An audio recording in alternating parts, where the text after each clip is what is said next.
ಕಾಲ ಉತ್ತರ ಕೊಡುತ್ತೆ ಅಂತ ಹೇಳಿದ್ದೇನೆ. ಇದು ಡಿ.ಕೆ. ಶಿವಕುಮಾರ್ ಅವರ ಪ್ರತಿಕ್ರಿಯೆ, ಇವತ್ತಿನ ಪ್ರತಿಕ್ರಿಯೆ. ನಾವೇನು ಮಾತನಾಡಿದ್ದೀವಿ ಅಂತ ಹೇಳಿ ನಮಗೆ ಗೊತ್ತಿದೆ ಅಂತ ಹೇಳಿದ್ದೇನೆ. ಡಿ.ಕೆ. ಸುರೇಶ್ ಈ ಬಗ್ಗೆ ಹೇಳಿಕೆಯನ್ನು ಕೊಟ್ಟಿದ್ದಾರೆ. ಡಿ.ಕೆ. ಸುರೇಶ್ ಅವರು ಕೊಟ್ಟಂತಹ ಹೇಳಿಕೆ ಬಗ್ಗೆ ಡಿ.ಕೆ. ಶಿವಕುಮಾರ್ ಈ ರೀತಿಯಾಗಿ ಪ್ರತಿಕ್ರಿಯಿಸಿದ್ದಾರೆ. ರಾಹುಲ್ ಗಾಂಧಿ ಭೇಟಿಗೆ ಸಮಯ ಕೇಳಿಲ್ಲ ಅಂತಾನು ಡಿ.ಕೆ. ಶಿವಕುಮಾರ್ ಇದೇ ಸಂದರ್ಭದಲ್ಲಿ ಸ್ಪಷ್ಟಪಡಿಸಿದ್ದಾರೆ. ಜೊತೆಗೆ ಸದ್ಯದಲ್ಲೇ ಮಾತನಾಡ್ತೀನಿ ಅಂತಾನು ದೆಹಲಿಯಲ್ಲಿರುವಂತಹ ಡಿಸಿಎಂ ಡಿ.ಕೆ. ಶಿವಕುಮಾರ್ ಹೇಳಿದ್ದಾರೆ.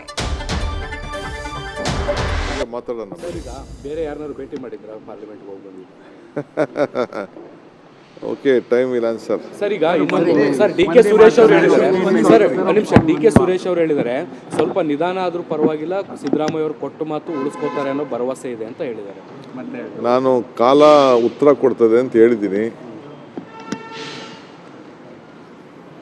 ಈಗ ನಾನು ಏನು ನಾವೇನು ಮಾತಾಡಿದ್ದೀವಿ ಅನ್ನೋದು ನಮ್ಗಳಿಗೆ ಮಾತ್ರ ಗೊತ್ತು ಅಂತ ಹೇಳಿದ್ದೀನಿ. ಮಾತಾಡೋಣ. ಪ್ರತಿ ಬಾರಿಯೂ ಕೂಡ ಕಾಲ ಉತ್ತರ ಕೊಡುತ್ತೆ ಅಂತ ತಾವು ಹೇಳ್ತೀರಿ, ಸುರೇಶ್ ಅವರು ಹೇಳ್ತಾರೆ. ಆ ಕಾಲ ಯಾವಾಗ ಬರುತ್ತೆ ಅಂತ ನೋಡೋಣ, ಟೈಮ್ ನೋಡ್ಬಿಟ್ಟು ಹೇಳ್ತೀನಿ. ರಾಹುಲ್ ಗಾಂಧಿ ಅವರು ಟೈಮ್ ಕೊಟ್ರ? ನಾನು ಇನ್ನೂ ಕೇಳಿಲ್ಲಪ್ಪ. ಇನ್ನೂ ಸದ್ಯ ಈ ಅಸ್ಸಾಂ ಜಂಜಾಟದಲ್ಲೇ ಇದ್ದೀನಿ.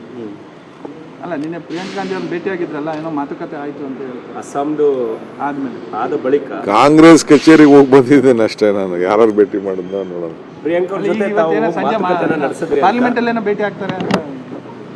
ಈಗ ಯಾಕೆ ಸುಮ್ಮನೆ ವಿಭಿನ್ನ ರೀತಿಯಲ್ಲಿ ಬೇರೆ ಬೇರೆ ಅದೆಲ್ಲ ಯಾಕೆ ಸುಮ್ಮನೆ ಯಾಕೆ? ನಿಮ್ಗೆ ಸದ್ಯ ಇರಿ, ಮಾತಾಡ್ತೀನಿ ನಾನು. ನ್ಯೂಸ್ ಫಸ್ಟ್, ನಿರ್ಭೀತಿಯಿಂದ ನಿಮ್ಮ ಪರವಾಗಿ.